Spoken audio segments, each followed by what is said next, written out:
ನಮ್ದೇನೂ ಇಲ್ಲ. ಅವ್ನು ಆಡಿಸ್ತಾನೆ ನಾವು ಆಡಬೇಕು. ಆದರೆ ಕೆಟ್ಟ ರೂಟ್ ಆಡಬಾರ್ದು, ಒಳ್ಳೆ ದಾರಿಗೆ ಹೋಗ್ಬೇಕು, ಒಳ್ಳೆ ಮಾತು ಆಡ್ಬೇಕು, ಅಷ್ಟೇ ಆಡಬೇಕು. ಹ್ಯಾಪಿಯಾಗಿರ್ಬೇಕು, ಟೈಮಿಗೆ ಸರಿಯಾಗಿ ತಿನ್ನಬೇಕು, ಶಿವ ಅಂತ ಶಿವನ ಹೆಸರು ಹೇಳಿ ಮಲಿಕಬೇಕು. ಆರಾಮಾಗಿ ನಿದ್ದೆ ಮಾಡ್ತೀರಿ? 100%. ನನಗೆ ಬಂದಷ್ಟು ನಿದ್ದೆ ಯಾವ ಶ್ರೀಮಂತನಿಗೂ ಬರಲ್ಲ. ಮತ್ತೆ ಸಾಲ ಆದ್ರೆ ನಿದ್ದೆನೆ ಬರಲ್ಲ ಅಂತಾರೆ. ಅಂತಾರೆ, ಯಾಕೆಂದ್ರೆ ಕಳ್ರಂಗ್ ಅಂತಾರೆ. ನಾನು ಹಂಗನ್ನಲ್ಲ, ಯಾಕೆಂದ್ರೆ ನಾನು ಕೊಟ್ಬಿಟ್ಟಿದ್ದೀನಿ, ಕೊಡ್ತಾನೆ ಅವ್ನ ಮ್ಯಾಲಿರೋನು. ಈಗ ಕಳ್ಕೊಂಡಿರೋ ಆಸ್ತಿ ಲೆಕ್ಕ ಮಾಡಿದ್ರೆ ಎಷ್ಟು ಕೋಟಿ ಇರ್ಬೋದು? ಇವತ್ತು ಒಂದು 10-12 ಕೋಟಿ. 10-12 ಕೋಟಿ ಅಂದ್ರೆ ಕನಿಷ್ಠ ಅಂದ್ರೆ ಕನಿಷ್ಠ ಇವತ್ತಿನ ಬೆಲೆಗೆ ಒಂದು 12 ಕೋಟಿ ರೂಪಾಯಿ ಆಸ್ತಿ ಕಳೆದಿದ್ದೀನಿ. ಏನು ಮಾಡೋಣ, ಹಂಗೂ ಸಾಲ ಪಾಲ ಮಾಡಿ ಒಂದು ಮಾಂಗಲ್ಯ ಚೇಂಜ್ ಮಾಡಿಸಿದ್ದೀನಿ. ಅದು ತಗೊಂಡೋಗಿ ಈಗ ಬ್ಯಾಂಕ್ನಾಗ ಅದೇ ತರಬೇಕು. ಅದು ಇಲ್ಲ. ಅದು ಏನು ಡೂಪ್ಲಿಕೇಟ್ ಹಾಕಿದ್ದೀನಿ. ಸ್ವಲ್ಪ ಅದು ಕಲರ್ ಕಮ್ಮಿ ಆದರೆ ಇನ್ನೊಂದು ತಂದು ಹಾಕ್ತೀರಿ. ಬರ್ರಿ ಬೀಗ್ರ, ಊಟ ಮಾಡೋಣ. ಬಾಳ್ ಮಂದಾಗ್ಲಿ ತಗೋರಿ. ನಿಮ್ಮ ಬಾಯ ಅರಿಕೆಯಿಂದ ಹಂಗ ಆಗ್ಲೇವಾ?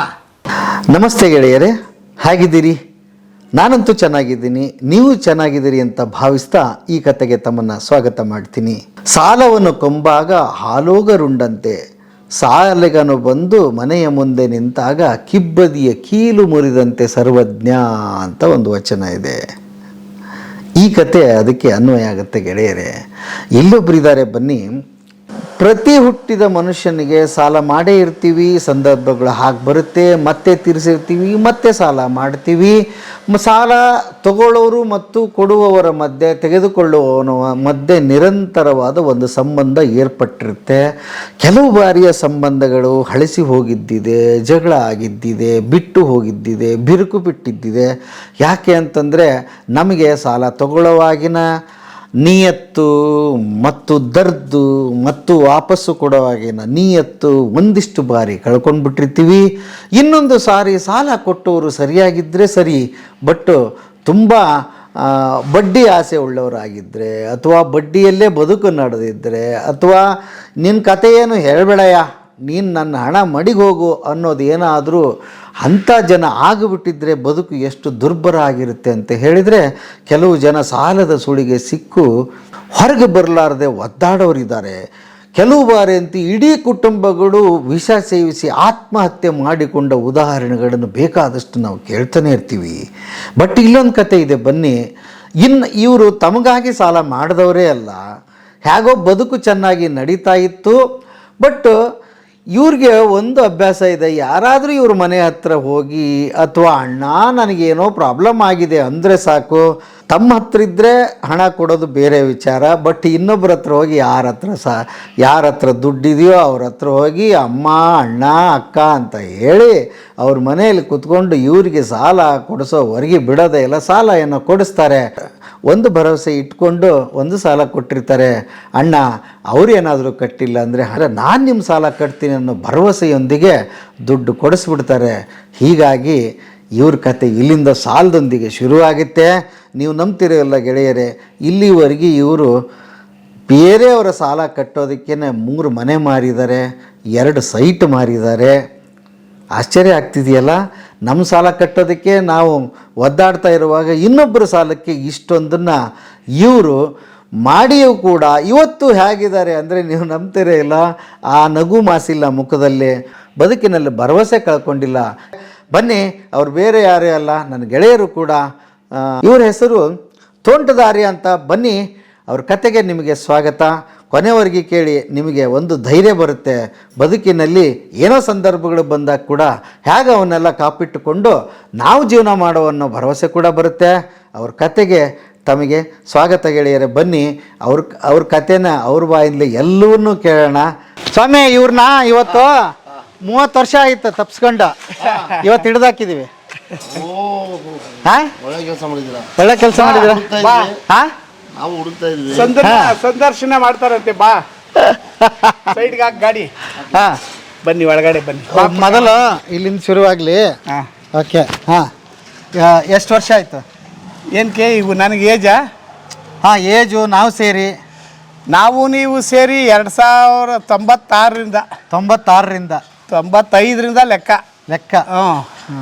ಚೆನ್ನಾಗಿ ಪಾಳ್ಯದಾಗಿದ್ದೀವಲ್ಲ, ಅವಾಗ್ಲಿಂದ ನಾವಿಬ್ಬರು ಸ್ನೇಹಿತರು. ಗೆಳೆಯರೆ ಇವ್ರ ಹೆಸರು ತೋಂಟದಾರೆ ಅಂತ ನಾನು ಹೊಸದಾಗಿ ಬೆಂಗಳೂರಿಗೆ ಬಂದಿದ್ದೆ.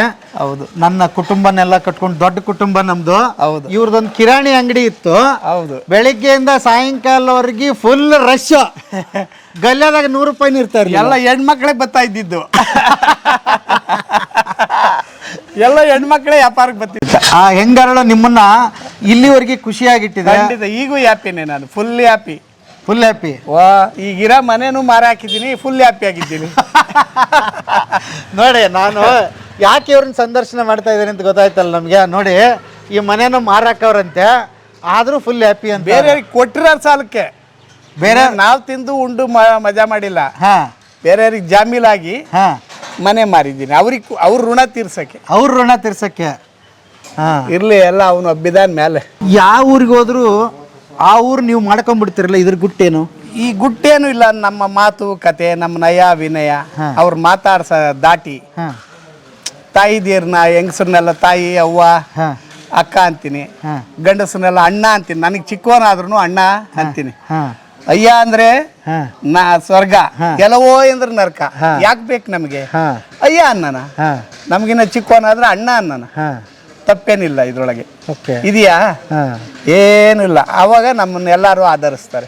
ಈಗ ನಮಗೆ ಊರು ಬಿಟ್ಟು ಊರು ಬಂದವ್ರಿಗೆ ಒಂದು ಕಾಡ್ತಾನೆ ಇರುತ್ತೆ.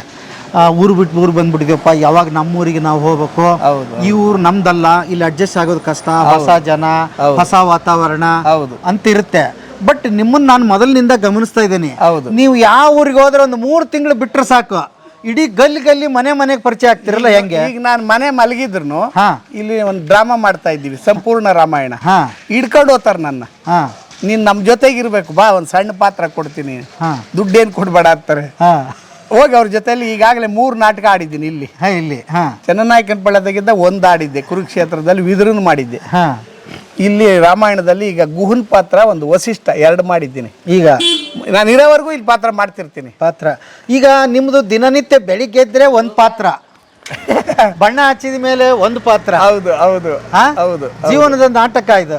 ಏನು ನಡೀತಾ ಅದೇ, ನಡ್ಕೊಂಡು ಹೋಗ್ತಾ ಇರ್ಲಿ ಅಷ್ಟೇ, ನಮ್ದೇನು ಇಲ್ಲ.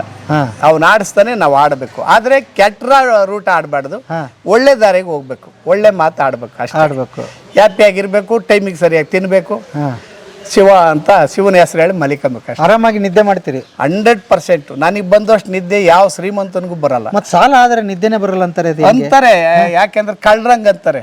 ನಾನು ಹಂಗನ್ನಲ್ಲ, ಯಾಕೆಂದ್ರೆ ನಾನು ಕೊಟ್ಬಿಟ್ಟಿದ್ದೀನಿ, ಕೊಡ್ತಾನೆ ಅವನ ಮ್ಯಾಲಿರೋನು. ಈಗ ನಾನು ನಿಮ್ಮ ಹತ್ರ ಇಸ್ಕೊಂಡು ಅವ್ರಿಗೆ ಕೊಟ್ಟಿದ್ದೀನಿ, ನನಗೆ ಅವನ್ ಕೊಡ್ತಾನೆ. ಯಾವತ್ತು ಖಾಲಿ ದೇವ್ರಿಗೆ ಸಾಲ ಕೊಟ್ಟ ಖಾಲಿ ಕೈ ಮಾಡೇ ಇಲ್ಲ ಅವನ್. ನನ್ನ 3 ಸರಿ ಮುಳುಗಿದ್ದೀನಿ. ಸರಿ 3 ಸರಿ, ಇದು 3ನೇ ಸರಿ ಮುಳುಗಿರೋದು. ಇನ್ನು ಮುಳುಗ್ಸಲ್ಲ ಗಂಗಮ್ಮ. 8 ಸರಿ ನೋಡ್ತಾಳೆ, 3 ಸರಿ ನೋಡೋದವಳು, ಆಮೇಲೆ ಎತ್ತು ಬಿಡ್ತಾಳೆ. ಫೈನಲ್ ಇಲ್ಲ ಮುಳುಗಿಸ್ಬಿಡ್ತಾಳೆ, ಎತ್ತಾಳೆ. ಇಲ್ಲ ನನ್ನ ಎತ್ತುತ್ತಾಳೆ 100%. ಹೇಳಿದ್ದೀನಿ ನಿಮ್ಮ ಹತ್ರ, ನೆಕ್ಸ್ಟ್ ಒಂದು ಮನೆ ಮಾಡಿ ನಿಮ್ಮನ್ನ ಕರಿತೀನಿ. ಅಲ್ಲ, ಈಗ ನಾನು ನಿಮ್ಮ ಅವತಾರ ನಮ್ಮ ಜನಕ್ಕೆ ಕುತೂಹಲ ಅನಿಸ್ತಿರ್ಬೋದು. ನಾನು ಬೇಕಾದಷ್ಟು ಊರುಗಳಲ್ಲಿ ನಿಮ್ಮನ್ನ ನೋಡಿದೀನಿ. ಇದು ಎಷ್ಟನೇ ಊರು ನಿಮ್ಮ? ಇದ ಕರ್ನಾಟಕದಾಗ 5-6 ರಾಜ್ಯ ಸುತ್ಕೊಂಬಂದಿದ್ದೀನಿ. 6 ರಾಜ್ಯ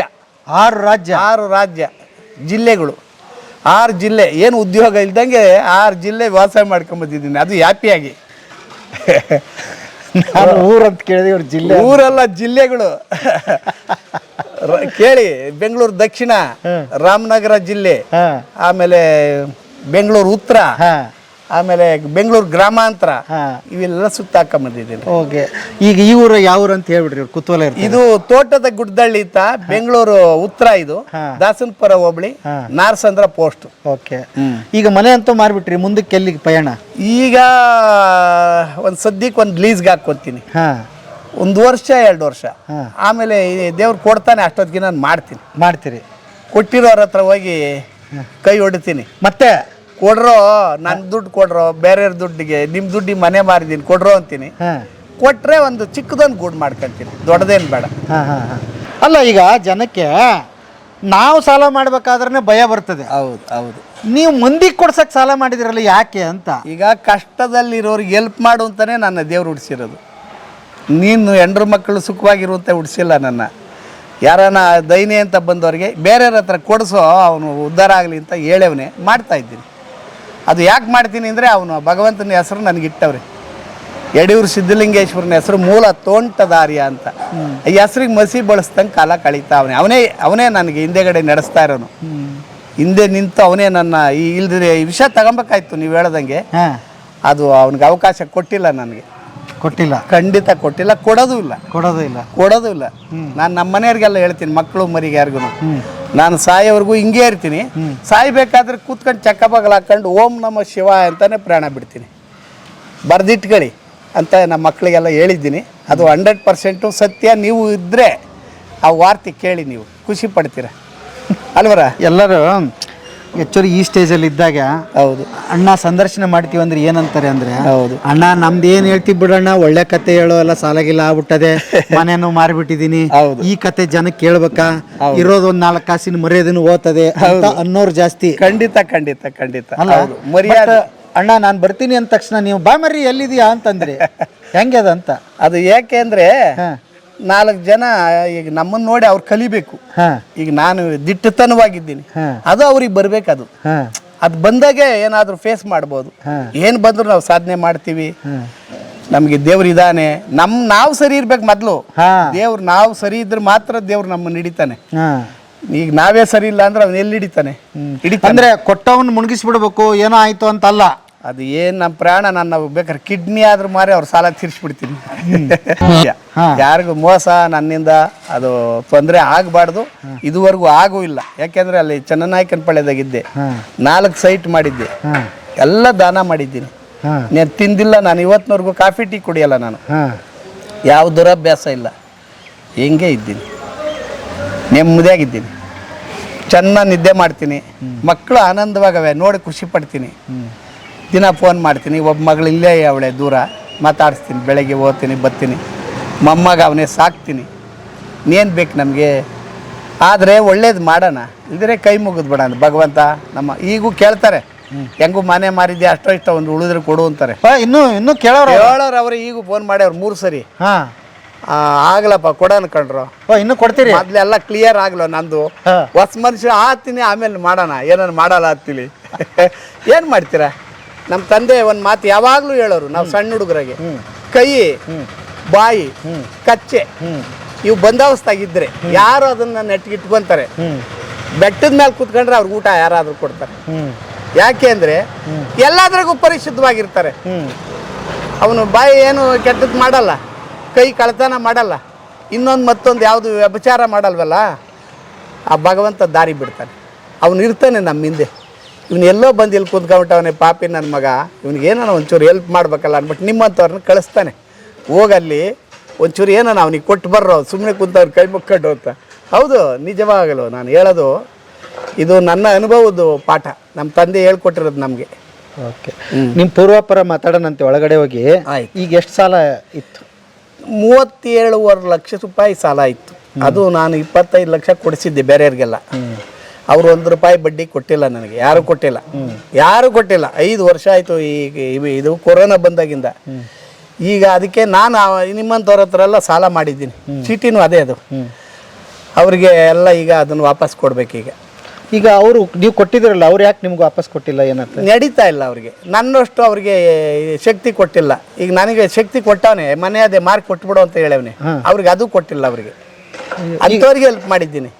ಅಂದ್ರೆ ನಿಮ್ಗೆ ಮಾಡಿದ್ದಕ್ಕೆ ಬೇಸರ ಏನಿಲ್ಲ? ಇಲ್ಲ, ಯಾಕೆಂದ್ರೆ ಏನೋ ಕಷ್ಟಕ್ಕೆ ಹೆಲ್ಪ್ ಮಾಡಿದ್ದೀನಿ. ನನಗೆ ಕಷ್ಟ ಕೊಟ್ಟವನು, ನಾನು ಕೆಪಾಸಿಟಿ ಇದೆ ನನಗೆ, ಅವನು ಭಗವಂತನ ಆಶೀರ್ವಾದ ಅದೇ, ಅದು ನಡೆಸ್ತಾನೆ, ನನಗೆ ಗೊತ್ತದೆ. ನನಗೆ ಅದ್ರ ಮೇಲೆ ಧೈರ್ಯದ ಮೇಲೆ ನಾನು ಇವತ್ತು ಇಷ್ಟೊಂದು ಹುಮ್ಮಸ್ಸಾಗಿದ್ದೀನಿ, ನಗ್ತಾ ಇದ್ದೀನಿ. ಯಾರಿಗಾರ ಸಾಲ ಕೊಡಿಸ್ಬೇಕಾದ ಹಂಗಾರೆ ಡಿಸೈಡ್ ನೀವೇ ಮಾಡಿರ್ತೀರಿ ಇದು ನಾನೇ ಕಟ್ಟೋದು ಅಂತ? ಹೌದೌದು, ಮಾಡಿ ಇನ್ನಿಲ್ಲ, ಇಲ್ಲಿ ಕ್ಲೋಸ್ ಇದು. ಯಾಕೆಂದ್ರೆ ಈಗ ಏಜ್ ಮುಂದೆ ಹೋಯ್ತು, ಇನ್ನೇನೊಂದು ದುಡಿಯೋ ಕೆಪಾಸಿಟಿ ಕಮ್ಮಿ. ಇನ್ನೇನಿದ್ರು ಸ್ವಲ್ಪ ಏನಾದರೂ ಕೊಟ್ಟಿರೋರು ಕೊಟ್ಟರೆ ಒಂಚೂರು ಏನಾನ ಒಂದು ಮಾಡ್ತೀನಿ. ಆಮೇಲೆ ನನಗೂ ಒಂದು ಸ್ವಲ್ಪ ಜಂಗಮ ದೀಕ್ಷೆ ಆಗಿದೆ, ಎಲ್ಲನ ಹೋದ್ರೆ ಅಲ್ಲೊಂಚೂರು ಊಟಕ್ಕೆ ಕೊಡ್ತಾರೆ, ಏನು ತೊಂದರೆ ಇಲ್ಲ ನಮಗೆ. ಈಗ ಇನ್ನೊಂದು ಕೇಳೋಣ, ಈಗ ಈ ಪ್ರಸಂಗ ಇದು ಮೊದಲನೇದಲ್ಲ, ಈಗ ಆಲ್ರೆಡಿ ಇದಕ್ಕೆ ಬೇಕಾದಷ್ಟು ಸೈಟ್ ಮಾರಿದ್ರಿ, ಇದು 3ನೇ ಸರಿ ಇದು. ಮತ್ತೆ ಆ 2 ಸಲ ಆದಾಗ ಎದಕ್ಕೆ ನೀವು ಎಚ್ಚೆತ್ಕೊಳ್ಳಿಲ್ಲ? ಎಚ್ಚೆತ್ಕೊಂಡಿದ್ದೆ, ಆದ್ರೂ ಕಷ್ಟ ಅಂತ ಬಂದಾಗ ನಾನು ಸೈರಿಸ್ಕೊಂಡಿರಕ್ಕಲ್ಲ, ಇನ್ನೊಬ್ರ ಹತ್ರ ಕೊಡ್ಸೋದು. ಬಾ ನನ್ನ ಹತ್ರ ಇಲ್ಲ, ಬೇರೆಯವ್ರು ಕೊಡ್ತಾರೆ ಬಾ ಇಲ್ಲಿ ಅಂತ. ಅದು ಅವರು ತಿಳ್ಕೊಂಡಿಲ್ಲ, ಅವ್ರು ತಿಳ್ಕೊಂಡು ಅದು ಬಾಳಲಿಲ್ಲ. ಈ 2 ಸಲ ಹಿಂಗಾದಾಗಲೂ 3ನೇ ಸಲ ಮತ್ತೆ ಕೊಡಿಸಿದ್ರಿ? ಮತ್ತೆ ಕೊಡಿಸಿದ್ದೀನಿ, ಮತ್ತೆ ಈಗ 3ನೇ ಸರಿ ತಗಲಾಕ್ಕೊಟ್ಟಿದ್ದೀನಿ. ಅವನ ಇಚ್ಛೆ ಅದು, ಅವ್ ಕೊಡೋ ಅಂತ ಹೇಳ್ತಾನೆ. ಬಟ್ ಇಸ್ಕೊಂಡವರೆಲ್ಲ ಚೆನ್ನಾಗೇ ಇದ್ದಾರೆ. ಈಗ ಆರಾಮಾಗಿ ಊಟ ಮಾಡ್ತಾರೆ, ಮನೆ ಕಂಡವ್ರು ಮನೆ ಒಳಗೆ ನೆಮ್ಮದಿಯಾಗಿ. ಈಗ ಮನೆ ಮಾರಿದ್ದು ಗೊತ್ತಾಯ್ತು, ಎಲ್ಲರಿಗೂ ಮೆಸೇಜ್ ಹಾಕ್ಬಿಟ್ಟಿದ್ದೀನಿ. ಈ ಫೋಟೋ ತೆಗೆದ್ಬಿಟ್ಟು, ಕೊಡಪ್ಪ ನಿಮ್ಮ ದುಡ್ಡಿಗೆ ಮನೆ ಮಾರಿದ್ದೀನಿ, ಏನಾನ ನಿಮಗೆ ಕೊಡಬೇಕು ಅನ್ಸಿರ್ ಕೊಟ್ರು ಅಂತ ಹೇಳಿ ಹಾಕಿದ್ದೀನಿ. ಇನ್ನೇನು ಬೈದಿಲ್ಲ ಅವ್ರನ್ನ, ಏನು ಅನ್ನಲ್ಲ, ನಾನು ಯಾರನ್ನೇನು ಅನ್ನಲ್ಲ. ಅಂದ್ರೆ ದುಡ್ಡೇ ಬರಲ್ಲ, ನಮ್ಮ ಹತ್ರಕ್ಕೆ ಬರೋದು ಇಲ್ಲ ಅವರು. ಒಬ್ಬರಾದ್ರೂ ಬಂದು ಕೊಟ್ರ ಅಣ್ಣ ಅಷ್ಟಾಗಿಲ್ಲ? ಒಬ್ಬ ಮೊನ್ನೆ 1 ಲಕ್ಷ ಕೊಟ್ಟ. ಈ ಅಣ್ಣ ಹಿಂಗಾಗೋಯ್ತಲ್ಲ ಅಣ್ಣ ನಮ್ ದೇಶ, ಅಣ್ಣ ನೀನ್ ಯೋಚನೆ ಮಾಡ್ಬೇಡ, ನೀನ್ ದೇವ್ರು ಕಾಪಾಡ್ತಾನೆ, ಇನ್ನೇನು ಉಳ್ಕೆ ಕೊಡ್ಬೇಕೋ ನಾನು ಲೋನ್ ಮಾಡ್ಕೊಡ್ತೀನಿ ಅಂತ ಒಬ್ಬ ಹೇಳವ್ನೆ. ಇನ್ನೊಬ್ಬ ಜಮೀನ್ ಮಾರ್ತೀನಿ ಅಂತ ಹೇಳವ್ನೆ. ಇನ್ನೊಬ್ರು ಯಾರು ಜಮೀನ್ ಮಾರ್ತೀನಿ ಅಂತ ಹೇಳವ್ರೆ. ಇನ್ನಿದ್ದವ್ರು ಕೊಡ್ತೀವಿ ಋಣ ಮಡಿಕೊಳಲ್ಲ ಅಂತ ಹೇಳ್ತಾವ್ರೆ. ನಾನು ಅವನ ಮೇಲೆ ಭರವಸೆ ಹಾಕೊಂಡು ಇದ್ದೀನಿ. ಆತ್ಮಶಕ್ತಿ ನನಗೆ ಚೆನ್ನಾಗದೆ. ಈಗ ಅಂದಾಜು ಒಂದು ಲೈಫಲ್ಲಿ ಎಷ್ಟು ಸಾಲ ಮಾಡಿರ್ಬೋದು ಮೊದ್ಲಿಂದ? ಒಟ್ಟು ಅಂತ ಒಂದು ಲೆಕ್ಕ ಇಟ್ಟಿರಿ? ಏನು ಲೆಕ್ಕ, ಈಗ ಒಂದು 37 ಲಕ್ಷ. ಚನ್ನನಾಯಕನ ಪಳೆದಿಗಿದ್ದಾಗ 50 ಲಕ್ಷ ಸಾಲ, 25 ಲಕ್ಷ ಪ್ರಾಪರ್ಟಿ ಮಾರ್ಕೊಟ್ಟೆ, 25 ಲಕ್ಷನ ವೃದ್ಧಾಶ್ರಮದಲ್ಲಿ ವರ್ಕ್ ಮಾಡಿ ಗಣೇಶನ ಪೂಜೆ ಮಾಡಿ ಆ ದುಡ್ಡಾಗ ಸಾಲ ತೀರಿಸ್ತೆ. 25 ಲಕ್ಷನೂ ಕೊಟ್ಟ ದೇವರು, ಕೊಟ್ಟ. ಅಷ್ಟು ಸಾಲ ತೀರಿಸ್ದೆ, ಮತ್ತೆ ಮಕ್ಕಳನ್ನ ಓದಿಸ್ದೆ, ಅವ್ರನ್ನ ನೆಲೆ ಮಾಡಿದೆ, ಮದುವೆನೂ ಗ್ರ್ಯಾಂಡಾಗಿ ಮಾಡಿದೆ. ಸಣ್ಣ ಪುಟ್ಟ ಏನು ಮಾಡಲಿಲ್ಲ, ಎಲ್ಲರೂ ಮಾಡ್ದಂಗೆ. ದುಡ್ಡು ಕಳೆದ ಏನು ಪುಟ್ಬಾತ್ ಅದ ಅನ್ನಂಗೆ ಮಾಡಲಿಲ್ಲ. ಇವನು ಯಾರೋ MLA ಅನ್ನಂಗೆ ಮದುವೆ ಮಾಡಿದೆ. ಯಾರೋ MLA ಇರಬೇಕು ಅಂತ ನಾನು ಹಂಗೆ ವಾಸ್ಕೋಟ್ ಹಾಕ್ಕೊಂಡು ಟಿಪ್ ಟಾಪ್ ಆಗಿದ್ದೆ. ಅಲ್ಲಿ ಯಾರಿಗೂ ನಾನು ಬಡವ ಅಂತ ಕಣ್ಣಿಗೆ ಕಾಣಿಸ್ಕೊಳ್ಲಿಲ್ಲ. ಭಾಳ ಚೆನ್ನಾಗಿದ್ದೆ ನಾನು. ಈಗ ಕಳ್ಕೊಂಡಿರೋ ಆಸ್ತಿ ಲೆಕ್ಕ ಮಾಡಿದ್ರೆ ಎಷ್ಟು ಕೋಟಿ ಇರ್ಬೋದು? ಇವತ್ತು ಒಂದು 10-12 ಕೋಟಿ. 10-12 ಕೋಟಿ ಅಂದರೆ ಕನಿಷ್ಠ ಅಂದರೆ? ಕನಿಷ್ಠ ಇವತ್ತಿಂದು ಬೆಲೆಗೆ ಒಂದು 12 ಕೋಟಿ ರೂಪಾಯಿ ಆಸ್ತಿ ಕಳೆದಿದ್ದೀನಿ. ಆದರೂ ಏನು ಸಂಕಟ ಪಡಲ್ಲ. ಮಕ್ಕಳಿಗೆ ಒಂದು 50 ಕೋಟಿ ಆಸ್ತಿ ಕೊಟ್ಟವನೆ, ಚೆನ್ನಾಗಿದ್ದಾರೆ. ಏನು ಬೇಕು, ಒಳ್ಳೆ ಗಂಡು ಮಕ್ಕಳು ಹುಟ್ಟೇವೆ, ಅವರು 100 ಕೋಟಿ ಸಂಪಾದನೆ ಮಾಡ್ತಾರೆ. ನಂದು ಯಾವುದು 10 ಕೋಟಿದು ಯಾವ್ದು ಲೆಕ್ಕ ಇಲ್ಲ, ಜುಜ್ಬಿ. ಇವಾಗ ನಾನು ಮೊದಲನೇ ಸಾರಿ ನಮ್ಮ ಯೂಟ್ಯೂಬಲ್ಲಿ ನೋಡ್ತಾ ಇದ್ದಾರೆ, ಯಾವಾಗಲೂ ನಾವು ಸರ್ ಎಷ್ಟು ದುಡಿದ್ರಿ, ತಿಂಗಳಿಗೆ ಗಳಿಕೆ ಎಷ್ಟು, ದಿವ್ಸಕ್ಕೆ ಎಷ್ಟು, ತಾಸಿಗೆ ಎಷ್ಟು ಅಂತ ಹಿಂಗೆ ಹೇಳಿರ್ತೀವಿ ಕತೆನ. ಮೊದಲನೇ ಸಾರಿ ನಾವು ಹೇಳ್ತಾ ಇರೋದು ಒಬ್ಬ ಸಾಲಗಾರನ ಕತೆ. ಯಾಕೆ ಹೇಳ್ತಾ ಇದೀವಿ ಇದನ್ನ ಅಂತ ಹೇಳಿದ್ರೆ, ತುಂಬಾ ಜನಕ್ಕೆ ಇನ್ಸ್ಪೈರ್ ಆಗಬೇಕು. ಮತ್ತು ನಾವು ಶುದ್ಧವಾಗಿದ್ರೆ, ನಮ್ಮ ಮನಸ್ಸು ಶುದ್ಧವಾಗಿದ್ರೆ, ನಿಮ್ಮಂಗಿದ್ರೆ ಯಾವ ಸಾಲಕ್ಕೂ ಹೆದರ್ಬೇಕಾಗಿಲ್ಲ. ಏನು ಹೆದರ್ಬೇಕಾದಿಲ್ಲ, ಖಂಡಿತ ಹೆದರ್ಬೇಕಾದಿಲ್ಲ. ಅವನು ದಾರಿ ತೋರಿಸ್ತಾನೆ.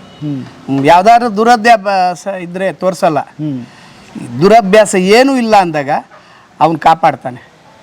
ನಾವೇನೋ ಮುಗ್ಗುರ್ಸಿ ಹಳ್ಳಿಗೆ ಬಿದ್ದಿರ್ತೀವಿ, ಗೊತ್ತಿಲ್ಲದೆ ನಾವು ಗೊತ್ತಿದ್ದೋ ಬಿದ್ದಿರ್ತೀವಿ, ಎತ್ತುತ್ತಾನೆ ಅವನು. ಯಾಕೆಂದ್ರೆ ಅವನು ಗೊತ್ತಿದೆ, ದೇಶ ಇಡೀ ಪ್ರಪಂಚನೇ ತೂಗೋನಿಗೆ ನಮ್ಮ ಯೋಗ್ಯತೆ ಅವನಿಗೆ ಗೊತ್ತಿರ್ತದೆ. ಒಂದೊಂದು ಸಣ್ಣ ಹುಳ ಸಣ್ಣ ಪಣ್ಣ ಹುಳುಗುಳ್ದು ಅವನು ಸೃಷ್ಟಿ ಮಾಡಿರೋನಿಗೆ ಗೊತ್ತಿರ್ತದೆ.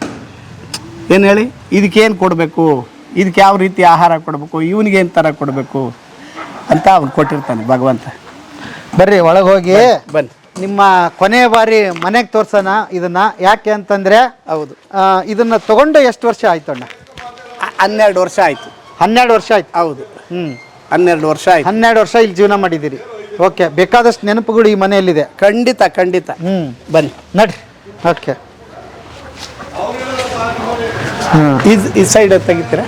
ಓಕೆ, ದೊಡ್ಡದೇ ಇದೆ ಸೈಟ್. 46-30. 46-30. ಹೌದು. ಓಹೋ, ಇದು 46? ಇದು 46 ಹಿಂಗೆ ಉದ್ದ. ಉತ್ತರ ದಕ್ಷಿಣ 46, ಪೂರ್ವ ಪಶ್ಚಿಮ 30. ಕಮ್ಮಿಗೆ ಕೊಟ್ಟಿದ್ದೀನಿ. ಯಾರೋ ನಮ್ಮ ಹುಡುಗರೇನೆ. ಹೌದಾ? ಹೋಗ್ರ ಆನಂದವಾಗಿರ್ರಿ ಅಂತ ಹೇಳಿದ್ದೀನಿ. ಎಷ್ಟಕ್ಕೆ ಕೊಟ್ರಿ? ಬರೇ 39.5 ಲಕ್ಷಕ್ಕೆ ಕೊಟ್ಟೆ. ಬರೀ 39? ಹೌದು. ಅಣ್ಣ, ಈ ಸೈಟ್ ರೇಟೇ ಭಾರಿ ಐತಲ್ಲಿ. ಇಲ್ಲಿ ಒಂದು 85 ಲಕ್ಷ ಅದೇ. ಇದೊಂಚೂರು ಹಳ್ಳ ಅಂತಾರೆ, ತಗ್ಗು ಅಂತಾರೆ, ಅದೆಲ್ಲ ಬರ್ತಿಗೆಲ್ಲ ಒಂದು 10 ಲಕ್ಷ ಬೇಕಾಗುತ್ತೆ. ಓಲಿ ಅವ್ರಿಗೂ ಇಲ್ಲಿ ಏನೋ ಮಾಡ್ಕೊಳ್ಳಿ ಅವ್ರನ್ನು, ಅಲ್ವರ? ಚೆನ್ನಾಗಿರ್ಲಿ ಅಷ್ಟೇ. ನಮ್ಮ ಹೆಸರು ಹೇಳ್ಕೊಂತಾರೆ, ಹಿಂಗೆ ಯಾರ ಕೊಟ್ಟ ಪುಣ್ಯಾತ್ಮ ಅಂತ. ಈಗ ಅಲ್ಲೆಲ್ಲ ಪಾಳ್ಯದಾಗ ಕೊಟ್ಟಿದ್ದೀನಿ. ಅವ್ನು ಸೋಮಶೇಖರನಿಗೆ ಮದುವೆ ಮಾಡಬೇಕು ಅಂತ ಹೋಗಿ ಅರ್ಧ ಸೈಟ್ ಬರ್ಕೊಟ್ಟೆ. 10 ವರ್ಷ ಆದಮೇಲೆ 40,000ನೋ 45 ಕೊಟ್ಟರು. ಕೊಡ್ರಪ್ಪ ಅಷ್ಟೇ ಕೊಡ್ರು ಅಂದೆ. ಮದುವೆ ಮಾಡಿ 10 ವರ್ಷ ಆದಮೇಲೆ ಫ್ರೀ ಕೊಟ್ಟೆ. ಅಯ್ಯೋ, ಅದೇ ಚೆನ್ನಾಗಿ ಪಾಳ್ಯದಾಗೆ ಫ್ರೀ 4 ಜನಕ್ಕೆ ಹಂಗೆ ಬರ್ಕೊಟ್ಟೆ. ಅಲ್ಲಿ 2 ಸೈಟ ಮನೆ ಕಟ್ಕೊಂಡವ್ರೆಲ್ಲಾನು. ದೀಪ ಹಚ್ಕೊಂಡು ಕೈ ಮುಗಿತಾರೆ, ಸಾಕು ನಮ್ಗೇನು ಬೇಕದೆ. ಸತ್ವತಿ ಒಂದಿನ ಒಳ್ಳೆ ತನವಾಗಿ ಹೋಗ್ಬೇಕತ್ಲೆ. ಯಾವುದು ಬರಲ್ಲ, ಈ ಕೋಟೆ ಯಾವುದು ಬರಲ್ಲ ನಮ್ಮ ಹಿಂದೆ. ಬರುತ್ತಾ? ಇಲ್ಲ, ಯಾವುದು ಬರಲ್ಲ. ಇರೋವರೆಗೂ ನಮ್ದು, ಹೋದ್ಮೇಲೆ ಯಾರ್ದು. ಏನ್ ಹೇಳ್ತೀರಾ? ಮತ್ತೆ ಇಲ್ಲಿ ಇಂಚಿಗೆ ಅಡಿಗೆ ಎಲ್ಲ ಅಡಿಗೂ ದುಡ್ಡೇ ಇಲ್ಲಿ. ಒಂದು ಅಡಿಗೆ 7,000 ಇಲ್ಲಿ ಆಲ್ರೆಡಿ ನಾನು ಕೊಟ್ಟಿರೋದು. ಬರೀ ಕೇವಲ ಅರ್ಧ ಬೆಲೆಗೂ ಇಲ್ಲ, ಇನ್ನು ಅದಕ್ಕೂ ಕಮ್ಮಿನೇ ಕೊಟ್ಟಿದ್ದೀರಿ. ಹಿಂಗೆ ಹೋಗೋಣ ಒಳಗಡೆ. ನೋಡಿ, ಓಕೆ. ಇರ್ಲಿ, ಯಾವ ಧರ್ಮ ಇದ್ರೆ ಭಗವಂತ ಕಾಪಾಡ್ತಾನೆ. ಧರ್ಮ ಇದ್ದರೆ ಖಂಡಿತ. ಧರ್ಮ ಇಲ್ಲ ಅಂದ್ರೆ ಅಲ್ಲಿ ಎಲ್ಲ ಸತ್ತೋಯ್ತು ಅಂತಾನೆ. ಎಲ್ಲ ಸತ್ತೋಯ್ತು ಅಂತ ಖಂಡಿತ. ಬಟ್ ಯಾವತ್ತು ಒಂದ್ ದಿವಸ ನಿಮ್ಗೆ ಹೌದು, ದೇವ್ರು ನನಗೆ ಯಾಕೆ ಹಿಂಗ್ ಮಾಡಿದ, ನಾನೇನ್ ಅನ್ಯಾಯ ಮಾಡಿದೀನಿ ಅಂತ ಯಾವತ್ತಾದ್ರೂ ಅನ್ಸಿದ್ಯಾ? ಅಂದ್ಕೊಂತೀನಿ. ಅಂದ್ಕೊಂಡ್ರು ಅದು ಒಂದ್ಸರಿ ನಾನು ಇದ್ದೀನಿ ಅಂತಾನೆ ಅವನು ಭಗವಂತ. ಹೌದಾ? ಹೆದರ್ಕೊಂಬೇಡ ನೀನು, ನಾನು ಇದ್ದೀನಿ ಅಂತಾನೆ. ನಾನು ದಿನ ಪೂಜೆ ಮಾಡ್ಬೇಕಾದಾಗ ಆ ದೇವ್ರನ್ನ ಕೇಳ್ಕೊತೀನಿ, ಯಾಕಪ್ಪ ನನಗೆ ಈ ಥರ ಮಾಡ್ತೀಯಲ್ಲ, ನಾನೇನು ಮಾಡ್ತೀನಿ ನಿನಗೆ, ಏನು ಅನ್ಯಾಯ ಮಾಡಿದ್ದೀನಿ ಹೇಳು ಅಂದರೆ ಅದೇನು ನನಗೆ ಒಂದು ಶಕ್ತಿ ಕೊಡ್ತಾನೆ.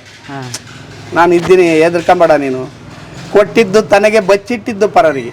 ಕೊಟ್ಟಿದ್ದು ಮಾತ್ರ ನಿನಗೆ, ಬಚ್ಚಿಟ್ಟಿದ್ದು ಇನ್ಯಾರೋ ತಿಂತಾರೆ. ಬೇಡ ನನ್ನ ಮಗನೇ, ಆರಾಮಾಗಿ ಹೋಗೋ ನೀನು ಅಂತ ಹೇಳವ್ರೆ. ನಾನು ಜಂಗಮ ಅಲ್ವಾ, ನನಗೆ ಜಂಗಮನಿಗೆ ಏನೂ ಬೇಕಿಲ್ಲ. ಒಳ್ಳೆ ಬಟ್ಟೆ ಬೇಕಿಲ್ಲ, ಒಡವೆ ಬೇಕಿಲ್ಲ, ಒಳ್ಳೆ ಅರಮನೆ ಬೇಕಿಲ್ಲ. ಅವ್ರಿಗೇನು ವಿಭೂತಿ, ರುದ್ರಾಕ್ಷಿ, ಒಂದೆರಡು ಹೂವು ಅಷ್ಟೇ ಅವನಿಗೆ ಬೇಕಾಗಿರೋದು. ಏನು ಬೇಕು ಹೇಳಿ? ಅಷ್ಟೇ ಅಲ್ವಾ ಅವನಿಗೆ ಬೇಕಾಗಿರೋದು? ಅದೇ ನನಗೆ ಕೊಟ್ಟವನೇ, ಸಾಕು. ತೃಪ್ತಿಯಾಗಿದ್ದೀನಿ, 100% ತೃಪ್ತಿಯಾಗಿದ್ದೀನಿ. 101%. ಏನು ಮಾತಿಗೆ ಅಂತಲ್ಲ, ಏನಿಲ್ಲ, ನಾನು ಫುಲ್ ಹ್ಯಾಪಿ. ಅವ್ರನ್ನ ಹೋಗಿ ಅಲ್ಲಿ ಇಲ್ಲೊಂದು 5-6 ಜನ ಕುಂತವ್ರಿಗೆ ಅಲ್ಲಿ ಅವ್ರನ್ನ ಸುಮ್ಮನೆ ನನ್ನ ಬಗ್ಗೆ ಕೇಳಿ. ಅವರು ನನ್ನ ಕರೀತಾರೆ. ಈಗ ನೀವಿಲ್ಲ ಅಂದ್ರೆ ನಾನು ಕರೆದಿರೋರು ಅಲ್ಲಿ. ಓ ಬನ್ನಿ ನೀವು ಅಂತ ಮಾತಾಡ್ಸೋಣ, ಬನ್ನಿ ಬಾದ್ ಮಾಡಿ. ಓಕೆ. ಇಲ್ಲ, ಅವ್ನು ಭಗವಂತನ ಇಚ್ಛೆ ಇಲ್ಲ ಅಂದ್ರೆ ನಾವು ಬದುಕ್ತಿರ್ಲಿಲ್ಲ. ಅಮ್ಮ ನಮಸ್ತೆ. ಬಾ, ಒಂಚೂರು ಕಾಫಿ ಏನಾದ್ರು ಕುಡಿತೀರಾ? ಎಲ್ಲ ಕುಡಿಯೋಣ, ನಾವ್ ಇವತ್ತು ಬಂದಿದೀವಿ. ಈಗ ಇವ್ರನ್ನ ಒಂದ್ಸಲ ನಿಮ್ ಬಾಯಿಲೆ ಕರೀರಿ. ಸುಂದ್ರಿ, ಏಯ್ ಬಾರೆ ಬಂಗಾರಿ, ಬಾರೆ ಬಂಗಾರಿ, ನೀನೇನು ಮಾತಾಡ್ಬೇಡ, ಬಾರ ಇಲ್ಲಿ. ಇಲ್ಲಿ ಅಲ್ಲ ಕಣ್, ಬಾರ ಇಲ್ಲಿ. ಒಂದ್ ನಿಮಿಷ ಬರಿಲ್ಲ, ಬಾ ಇಲ್ಲಿ. ನಿಂತ್ಕೊಳ್ರಿ, ಜೊತೆಗೆ ಬರಿಲ್ಲ. ಏಯ್ ರೆಡಿ ಆಗ್ಬಾರ್ದು, ಹಿಂಗೆ ಇರ್ಬೇಕು, ನ್ಯಾಚುರಲ್ ಆಗಿ. ನನ್ನ ದೃಷ್ಟಿನೇ ಎಲ್ಲಿ ಬೀಳುತ್ತಾನಪ್ಪ, ನ್ಯಾಚುರಲ್ ಆಗಿರ್ಬೇಕು ಸ್ವಾಮಿ. ಈಗ ಅವಳಿಗೂ ಈಗ 62, ಏಪ್ರಿಲ್ ಬಂದ್ರೆ 63, ನನಗೆ ಜೂನ್ ಬಂದ್ರೆ 70ಕ್ಕೆ ಬೀಳ್ತೀನಿ. 70 ಅದು 70 ಅಂದ್ರೆ ನನಗೆ ಒಂದು 7 ವರ್ಷ ಹುಡುಗ ಇದ್ದಂಗೆ. 7 ವರ್ಷದ ಹುಡುಗ ಇದ್ದಂಗೆ ಖಂಡಿತ. ಈಗ ಬೇಕಾದ ಸಂದರ್ಶನಗಳನ್ನ ಮಾಡಿದ್ದೀನಿ. ಮಾರಿ ಹೋದ ಮನೆನ ತೋರಿಸ್ತಾ ಇರೋದು ಮೊದಲನೇ ಅವರು, ನಕ್ಕೊಂತ ನಿಂತಿರೋರು ಮೊದಲನೇ ಅವರು. ಏನ್ ಹೇಳ್ತೀರಿ ಯಜಮಾನ್ರಿಗೆ? ಏನಪ್ಪ ಅಂದ್ರೆ, ನಾನು ಏನೇ ಕೊಡ್ಲಿ, ಏನೇ ಮಾಡಲಿ, ಅವಳು ಯಾತಕ್ಕೆ ಕೊಟ್ಟೆ, ಯಾಕೆ ಹಿಂಗೆ ಮಾಡಿದೆ ಅಂತ ಏನು ಒಂದಿನ ಪ್ರಶ್ನೆ ಮಾಡಿದರೆ ಒಂದು ಸ್ವಲ್ಪ ಏನೋ ಉಳಿದಿರೋದು. ನಾನು ಕೊಟ್ಟಂಗೆ ಅವ್ರು ಹೇಳ್ದಂಗೆ, ಅವರು ಏನು ಪ್ರಶ್ನೆ ಮಾಡಲಿಲ್ಲ. ನೀನು ಒಂದು ಎಲ್ಲಾರ ಗುಡಿಸ್ಲಾಗಿರಪ್ಪ ಅಂದ್ರೆ ನಡಿಯಪ್ಪ ಅಂತಾಳೆ. ನಾನು ಒಂದು ಹಳೆ ವ್ಯಾನ್ ತಗೊಂತೀನಿ, ಅದರೊಳಗೆ ಪಾರ್ಟೇಷನ್ ಮಾಡಿಬಿಟ್ಟು ಈ ಮಣಿಕಣ್ಣನ ಅಂದರೆ ಎಸ್ ಅಂತಾಳೆ. ಹಂಗಾಗಿ ನಾನು ಇವತ್ತು ಹ್ಯಾಪಿಯಾಗಿದ್ದೀನಿ. ಯಾಕೆಂದರೆ ಅವಳ ದೇಸೆ ಇವಳು ಹಿಂಗಿಲ್ಲ ಅಂದ್ರೆ ನಾನು ಈ ರೀತಿ ಇರೋಕ್ಕಿಲ್ಲ, ಸನ್ಯಾಸಿ ಥರ ಆಗ್ಬಿಡೀನಿ. ಇಲ್ಲ ಒಳಗಿಳೆ ಆರ್ಬಿಡೀನಿ ಹೋಗಿ. ಯಾಕೆಂದರೆ ಯಾರ ಕೈಗೂ ಸಿಗೋಕ್ಕಿಲ್ಲ ನಾನು. ಅವಳು ಒಳ್ಳೆತನ, ಅವಳ ಒಂದು ದೇವರ ಶಕ್ತಿ ಅವಳಿಗೆ. ವನ್ನಾದೇವಿ ಅಂತ ಇಟ್ಟವ್ರೆ ಅವಳಿಗೆ. ಆ ವನ್ನಾದೇವಿ ಇವಳ ಮೈ ಮೇಲೆ ಅವನೇ, ನನಗೆ ಆ ಸಿದ್ಧಲಿಂಗೇಶ್ವರ ನನ್ನ ಮೈ ಮೇಲೆ ಅವನೇ. ಹಂಗಾಗಿ ನಾವು ಜೀವನನ ಭಾಳ ಸುಖವಾಗಿ ತಗೊಂಡು ಹೋಗ್ತಾ ಇದ್ದೀವಿ. ಏನು ಕಷ್ಟ ಬಂದರೂ ಯಾರಿಗೂ ಗೊತ್ತಿಲ್ಲ ನಾನು ಇವನು ಇಂಥ ಕಷ್ಟದಾಗ ಅವನೇ ಅಂತ. ಇಡೀ ರಿಲೇಟಿವ್ಗೆ ಎಲ್ಲರಿಗೂ ಒಂದು ಸ್ವಲ್ಪ ನಾನು ಅಂದರೆ ಒಂದು ಗೌರವ. ಯಾಕೆಂದರೆ ಅಷ್ಟು ಪ್ರೀತಿಸ್ತಾರೆ, ನಾನು ಅಷ್ಟು ಪ್ರೀತಿಸ್ತೀನಿ. ಎಂಥ ಕಷ್ಟ ಬರಲಿ ಸಾಲ ಮಾಡ್ಕೊಂಡು ಹೋಗಿ ಮುಯಿ ಮಾಡ್ತೀನಿ. ಏನು ಹೇಳಿ, ಸಾಲ ಮಾಡಿ ಮುಯಿ ಮಾಡೋಕ್ಕೂ ಸಾಲ ಮಾಡ್ತೀನಿ. ಏನು ಮಾಡೋದು, ಪರಿಸ್ಥಿತಿ ಹಂಗೆ. ಯಾಕೆಂದ್ರೆ ನಮ್ಮದು ದುಡಿಮೆ ಇಲ್ಲ. ಈಗ 1200 ರೂಪಾಯಿ ಅವಳಿಗೆ, ನನಗೆ 1200 ರೂಪಾಯಿ. ಇಷ್ಟರಾಗೆ ನಾವು, ನಮ್ಮ ಮಗಳೇನೋ ಒಂದು 5,000 ಒಬ್ಬಳು ಕೊಡ್ತಾಳೆ, ಒಬ್ಬಳೇನೋ ಒಂದು 3-4 ಸಾವಿರ ಕೊಡ್ತಾಳೆ. ಹೆಂಗೋ ತಿಳ್ಕೊಂಡು ಹೋಗ್ತಾ ಇದ್ದೀವಿ. ಸಾಕು ನಮಗೆ, ಅದು ಬೇಜಾನಾಗೋಯ್ತು. 1 ಲಕ್ಷ ಆದಂಗೆ ಆಯಿತು. ಹೌದ್ರಾ? ಎಷ್ಟಿರ್ತದೆ ಅಷ್ಟರಾಗ ಜೀವನ ಮಾಡ್ತೀವಿ. ಹೆಚ್ಚಿಗೆ ಕೊಟ್ಟರೆ ಇನ್ನೊಂದು ಚೂರು ಹೆಚ್ಚಿಗೆ ಎಸ್ಬಿಟ್ಟು ಇನ್ನೊಂದು ಜಾಸ್ತಿ ಸ್ವೀಟ್ ಮಾಡಿಸ್ತೀನಿ, ತೊಂದರೆ ಇಲ್ಲ. ಇನ್ನೊಂದು ವಡೆ ಪಾಯಸ ಜೋರ ಮಾಡೇ ಅಂತೀನಿ. ಈಗ ನಿಮ್ಮನ್ನು ಇಷ್ಟು ವರ್ಷ ಮಾತಾಡಕ್ಕೆ ಬಿಟ್ಟೇ ಇಲ್ಲ ಅಂತ ನನಗನ್ಸುತ್ತೆ. ಇವತ್ತಾದರೂ ಮಾತಾಡ್ರಿ ನೀವು. ಏನು ಅನಿಸುತ್ತೆ? ಏನು ಅನಿಸುತ್ತೆ ಅಂದರೆ ನಾನು ಏನು ಕೇಳಕ್ಕೆ ಹೋಗಲ್ಲ ಅವ್ರನ್ನ. ನಾನು ಹೇಳ್ತೀನಿ ಬೇಡ ಮಾರೋದು ಬೇಡ ಅಂತೀನಿ. ಅವರು ಇಲ್ಲ ನಾನು ಸಾಲ ಮಾಡಿದ್ದೀನಿ ಕೊಡ್ಬೇಕು, ಅವ್ರು ಇವ್ರಿಗೆ ಅಂತಾರೆ. ಏನ್ ಕೊಡಪ್ಪ ಹೇಳಿದೆ? ಅಂತಾಳೆ. ಈಗ ಸಾಲಗಾರರು ಮನೆಗೆ ಬಂದಾಗ ಬಣ್ಣದ ಮಾತಾಡಿ ಇಸ್ಕೊಂಡು ಹೋಗ್ಬಿಡ್ತಾರೆ. ಅವ್ರು ಬಂದು ಹಿಂಗೆ ಕುಂತ್ಕೊಂಡಾಗ ಮನೆಗೆ ಹೆಣ್ಮಕ್ಳು ಹುಷಾರು ಅಂತ ಗಂಡನ್ಗೆ ಹೇಳ್ತಾನೆ ನಾನು ಹೇಳ್ತೀನಿ ಹುಷಾರು ಯಾರಿಗೂ ಕೊಡ್ಬೇಡಪ್ಪ ಅಂತ ಹೇಳಿದ್ರೆ ಆಗಲ್ಲ, ಅವ್ರು ಕೇಳ್ತಾನೆ ಹೇಳ್ತಾಳೆ ಪಾಪ, ಅವಳದೇನ್ ತಪ್ಪಿಲ್ಲ. ನಾನು ಹೇಳ್ತಲೇ ಇದ್ದೀನಿ ಬೇಡ, ಕೇಳಲ್ಲ ವಯಸ್ಸಾಯ್ತು. ಅವ್ರು. ನಿನ್ಗೆ ಯಾಕೆ ನಾನೇನೋ ಮಾಡ್ಕೊಂತೀನಿ, ನನ್ಗೇನ್ ಕೇಳಕ್ ಬರ್ಬೇಡ ನೀನು ಅಂತಾರೆ, ನಾನು ಕೇಳಕ್ ಹೋಗಲ್ಲ. ಅವ್ರಿಗೇನು ಒಳ್ಳೆ ಊಟ ಬೇಕು, ಅಷ್ಟೇ. ಮೈ ತುಂಬ ಬಟ್ಟೆ ಬೇಕು, ಇರಾಕ್ ಒಂದು ಜಾಗ ಬೇಕು, ಅಷ್ಟಕ್ಕೆ ತೊಂದರೆ ಮಾಡಲ್ಲ ನಾನು. ಏನಾದರೂ ಮಾಡ್ತೀನಿ, ಹೆಂಗಾದ್ರೂ ಜೀವನ. ಅವಳಿಗೆ ಒಬ್ರು ಮನೆ ಬಾಗಿಲಿಗೆ ಹೋಗದಂಗೆ ಒಂದು ಪಿನ್ನು ತಗೊಂಬ ಅಂತ ನಾನು ಕಳಿಸಿಲ್ಲ ಇವತ್ತಿನವರೆಗೂ. ಒಂದು ತರಕಾರಿ ಆಗಲಿ ನಾನೇ ತಂದು ಕೊಡ್ತೀನಿ, ಒಂದು ಮನೆಗೆ ಏನು ಬೇಕೋ ತಂದು ಕೊಡ್ತೀನಿ. ಬಟ್ಟೆ ಅಂತೂ ನಾನು ತಂದು ಕೊಟ್ಟಿಲ್ಲ, ಯಾಕೆಂದ್ರೆ ನಾನು ಮಾಡಿರೋವೆಲ್ಲ ತಂದು ವರ್ಷಕ್ಕೆ 12 ಸೀರೆ ಕೊಡ್ತಾರೆ. ಅದನ್ನೆಲ್ಲ ಉಟ್ಕೊಳ್ಳಮ್ಮ ಅಂತೀನಿ. ಉಟ್ಕೊಂಡು ಬಿಚ್ಚಾಕಿ ಕೊಡ್ತಾಳೆ, ಕಂಡವ್ರಿಗೆ ದಾನ ಮಾಡ್ತಾಳೆ.